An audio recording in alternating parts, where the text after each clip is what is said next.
Well, here we go with an adventure in trying to transform this old 95 truck that I bought brand new in 95. And I'm going to attempt to use tintable Raptor truck bed liner to paint the exterior to my truck. The truck was doing pretty well on the outside until a few years ago, and then the paint just started doing this. It just rotted away. It even looks worse on top of the cab, and got some rust here on the bumper. So I'm planning to go ahead and spray the entire thing. And I have to do some work, a lot of prep work. It's got decals going down the side, and I have to remove these decals.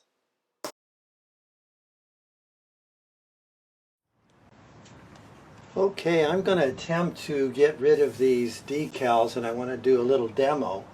There's two ways I know of getting rid of decals on cars. You can buy online these things called decal erasers, and a decal eraser can be put on the end of a power drill.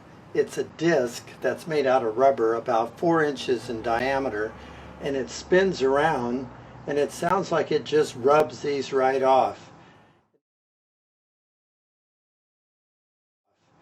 Initially, I thought that would be a good idea, but they were $13 a piece, and it sounded like from some of the websites I saw that you could wear them out very quickly. So if you were going to do a lot of decal removal, you'd go through 2, 3, 4 of these at 13 something a pop.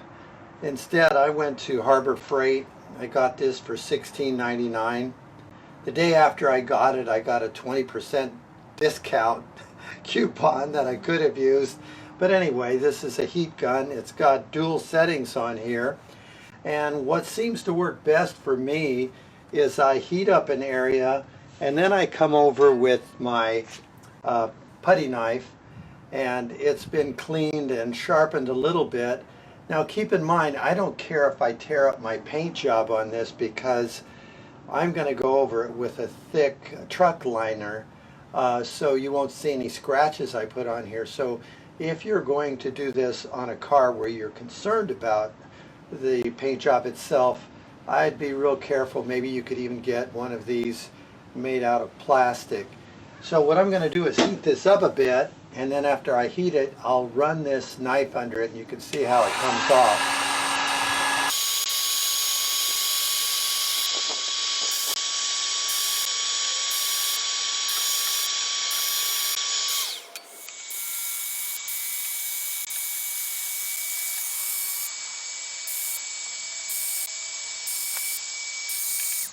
Hello there again. I don't know if you can hear me, but I'll take this mask off and you probably can. Well, it only took me about 10 minutes of using this heat gun against this plastic decal, and all of a sudden my throat and nasal cavity began to burn, and I knew whatever was coming off this plastic wasn't good for me.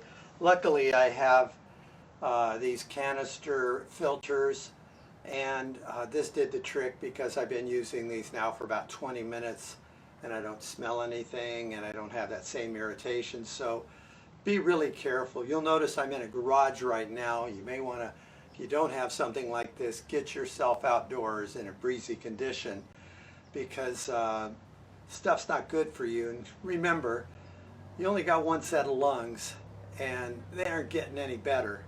So protect them all of your life. Now, when I finished taking the stripes off with the heat gun, I ended up with this really gummy glue that's been on there more than a quarter century, remember? So how do you get it off? Well, I tried putting on Goo Gone, paint thinner, acetone, a lot of different things, but finally a guy told me to try gasoline, and that was almost the best. Now watch what happens when I use some gasoline. Now I have this gasoline on here, and I rub it back and forth, and what happens as it dries is you see it kind of rolls up like little pieces of rubber.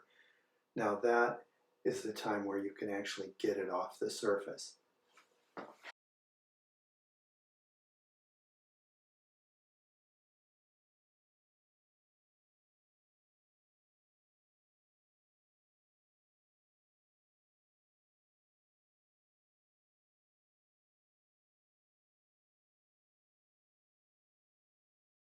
Well, now it's time to start sanding. And what I'm going to do is try to get below this oxidized clear coat stuff coming off the top. And I want to get down so much so that the Raptor has something to just dig into. I want to scratch it up. I'm using 180 grit sandpaper, and I'm going to go into that, and hopefully that'll take care of that. Now, notice my breathing protection and my hearing protection. I have earplugs underneath my earmuffs, and I'm really covered for that. And also, my sander is hooked up to my vacuum, and that's going to pull away about 95% of the dust. Let me show you what I have here for sanding. And I'm not sponsored by this company, but these are the Diablo mesh pads. And what's interesting about these is if you buy them in bulk like this, they're down to about 50 cents a piece. And what I like about them is they have the 180 grit I'm looking for. But if you look at how they're made, they're a net, and the vacuum cleaner can suck debris right through the net itself. And after you're done, you don't have to throw this away. You don't have a messed up piece of paper that you're dealing with. You can rinse it out, you dry it off, you can vacuum it and make it clean again, and you can use it even as a finer grit after that is done. Now, I'm going to go over and start this up. I'm going to start by turning on my vacuum, and when I use this, I don't even need to put a lot of pressure on it.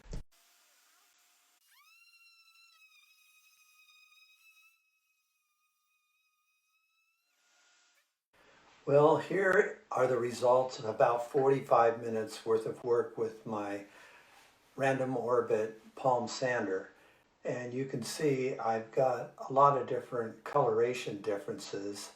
And what I began to notice as I was sanding this is that there is that top layer of clear coat, and then below that you can see this stuff. It looks like an undercoat, and then this is a second undercoat. And I think what I'm putting on, the Raptor Liner, will stick to any of it. Now right here you can see I went through and I got down to bare metal, and up here another little spot of bare metal.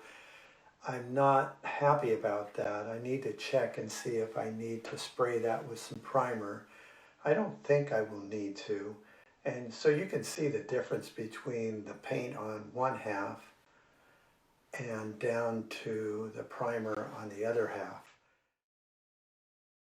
Well, here I am, a glorious morning, July 18th, 2021, and I'm ready to start this spraying project. I have gone over the entire car with a product that removes grease and grime and anything you might have left, so it's looking pretty good right now.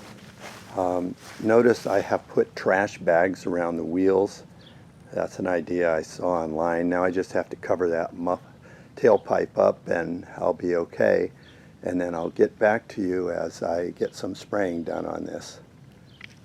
I'm going to be shooting this product, U-Pole Grip 4, and I'm going to put that on plastic and hard to get areas. So this plastic along the bumper, on top of the bumper there, and down below here that's all plastic. So I'm going to be shooting that U-Pole 4 on there to give a little extra adhesion. Here's my mixing station for my poor wife that has to shake this stuff on, and you can see I have my tints ready to go into the quart-sized containers and the hardeners on the side, and my mixing cup for pouring in the hardener. Here's what we're looking at after the first coat, and you can see I have some little trails in there that need to be cleaned up a bit. The biggest problem I had is the first canister was shooting perfectly, and then as soon as I put the second one in, it plugged up and it was spitting out large chunks. And you can see right here the texture of this. I really like it. It's smooth with a little bit of bumping in it. But you can see right here, this is where it started spitting out like this. And I discovered that every time it started doing this, what I needed to do is take the sprayer out of the nozzle, out of the container, and then put the drawing straw down into pure paint thinner and blow it through there and clear the gun, and then I could go back and it was shooting pretty good again. Right here is what I call the worst part. And the reason I say worst is I didn't want a lot of texture like that on. Not that much texture. I really like it like this over here. But that's what I got. And it's covering really well. And I did this whole thing probably in about 40 minutes. So it was a fast shoot. And in about 10 minutes, I'm going to start the second coat. Well, here's the finished product. You can see I got it done completely, and up here the trim, this here is done with a one shake can from that U-pole, and I was really impressed. It came out really nicely. It got a nice uniform finish on it. And then if we look down the side, I know the sun's kind of bright, but it gives you an idea of the coat. This stuff is excellent for taping off. Look at this. This was taped off, and I sprayed the black liner there, and it really came out nicely. Got my old bed liner in there, and back, and not bad for a truck that's more than a quarter century old. This is a 95 Mazda B4000. And it's only got 93,000 miles on it, original miles, and zips around like crazy. So looks like I got a new truck. Happy birthday, George. Thanks for watching. Here are some handy do's and don'ts. Do's: sand all surfaces with 180 grit paper. Wipe down with degreaser before you paint. Use adhesion promoter on plastics and tight spots. Use a pressure regulator near your spray gun. Clear your gun between bottles. Pull off all tape after 40 to 60 minutes. Keep steady air pressure and gun distance. Keep gun at 90 degrees to the surface. Mist off with a higher pressure and distance. Here's some don'ts. Don't buy a cheap Harbor Freight regulator. Don't work solo. Have a backup in for fatigue. Don't work without a painting mask, gloves, etc. Good luck, y'all.